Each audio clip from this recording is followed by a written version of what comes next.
How to get a dancer's body. Das ist der Titel eines kurzen Interviews mit Misty Copeland auf dem Business Insider Kanal. Und auf das Video möchte ich heute reagieren.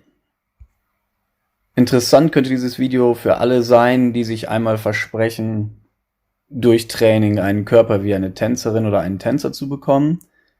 Dann für junge Tänzer, die eine Karriere im Tanz anstreben. Aber auch professionelle Tänzer, die sich überlegen, wie sie ihr Training verbessern können. Und das Balletttraining, so Misty Copeland, macht diesen amazing long lean muscle, also diesen hervorragenden, langen, dünnen Muskel. Such an amazing, long, lean muscle without having to use anything. Damit ist ein bestimmter Look gemeint, den eben viele Tänzerinnen oder auch Tänzer haben. Man braucht dafür keine Hilfsmittel, außer sich selbst und seinen Körper. Gut, soweit ist das ja jetzt nicht unbekannt, auch aus dem Bodyweight-Training, kalisthenisches Training, wo man mit dem eigenen Körpergewicht turnerische Übungen macht und dementsprechend auch YouTuber sieht, die alle schöne Körper zu haben scheinen.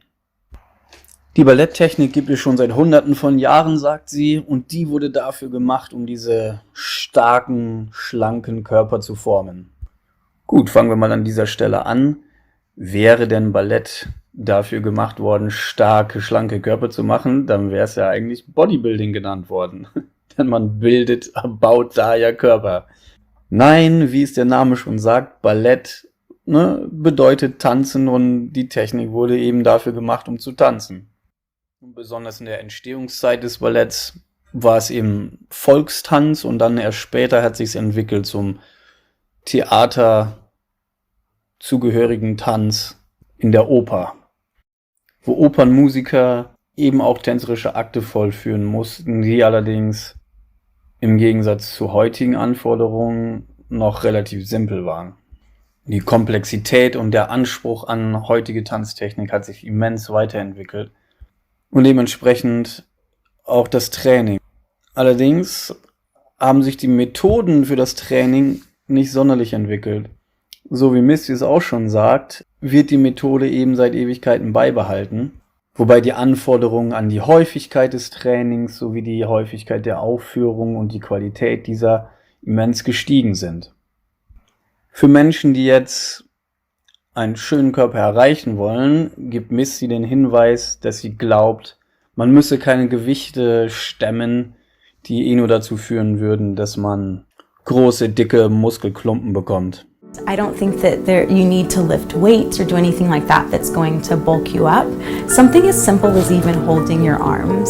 Just the weight and resistance of your own body creates muscle, throughout the back, you're supporting yourself throughout your arms. So people always ask me, oh, what do you do? I'm like, I hold my arms, when I dance.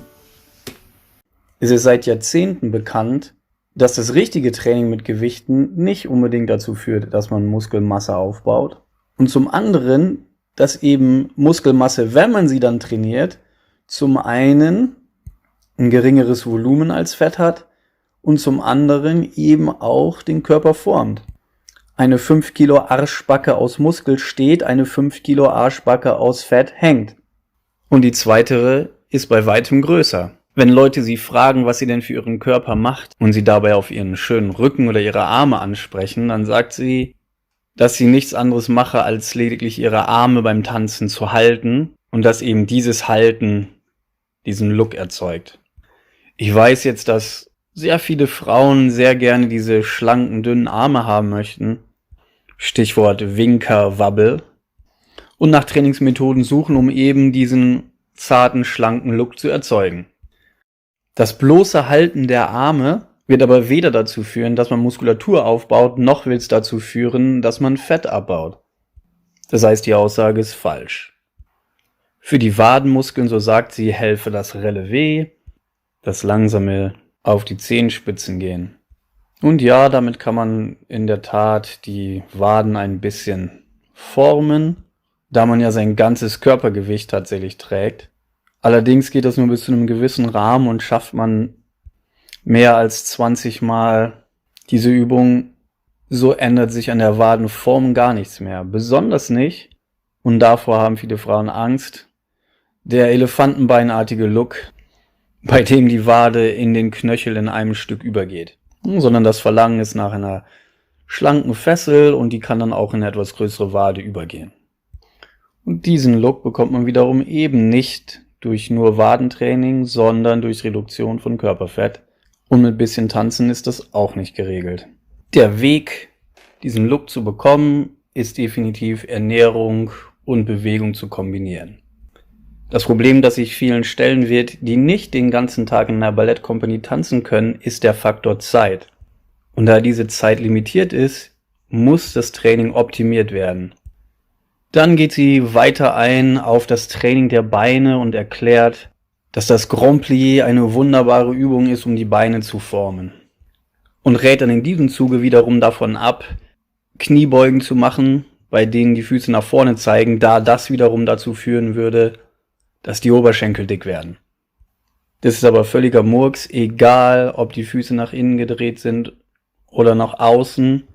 Wenn man das Knie beugt und dann wieder streckt, dann arbeitet da der Quadrizeps. Wenn man das ohne Gewicht macht, dann wird man auch kein großartiges Muskelwachstum erzeugen können. Also zusammenfassend sei gesagt, für die Formung von Muskulatur ist Training mit Widerstand wichtig. Grundlagen dafür kann man mit Körpergewichtstraining erreichen. Und wenn man das da ins Extrem treiben will, gibt es auch Körpergewichtsübungen, mit denen man Muskelwachstum erzeugt. Die erfordern aber meist akrobatische Fähigkeiten oder eine hohe Koordination. Um schlank zu werden und Muskeldefinition sichtbar zu machen, muss man Körperfett reduzieren, sofern man das denn will.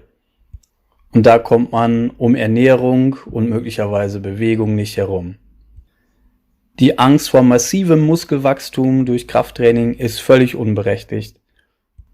Und es ist schade, dass jemand mit so einer Reichweite jungen Tänzerinnen und Tänzern möglicherweise Sachen einredet, die mehr als kontraproduktiv sind. Vor diesem Hintergrund sollte man mal einmal bedenken, dass sie selber jede Menge Verletzungen hatte, die man mit einem zusätzlichen Training durchaus hätte umgehen können. Zum anderen, und das sage ich jetzt besonders für junge Tänzerinnen, die sie sich als Vorbild nehmen, um eine Karriere als Principal-Tänzerin anzustreben, darf man hier nicht vergessen, dass ihr einen Großteil ihrer Karriere auch ihrer Medienaktivität schuldet.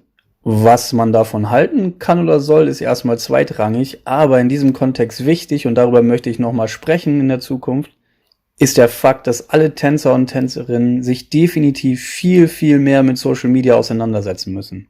Social Media wird ganz stark das Geschäft in der Kunst verändern. Und jeder junge Tänzer, jede junge Tänzerin muss sich jetzt darum kümmern, auch in den sozialen Medien vertreten zu sein. Darüber werde ich in einem anderen Post nochmal genauer sprechen. Für heute bin ich erstmal mit diesem Thema durch und wünsche euch allen einen guten Tag. Ahoi!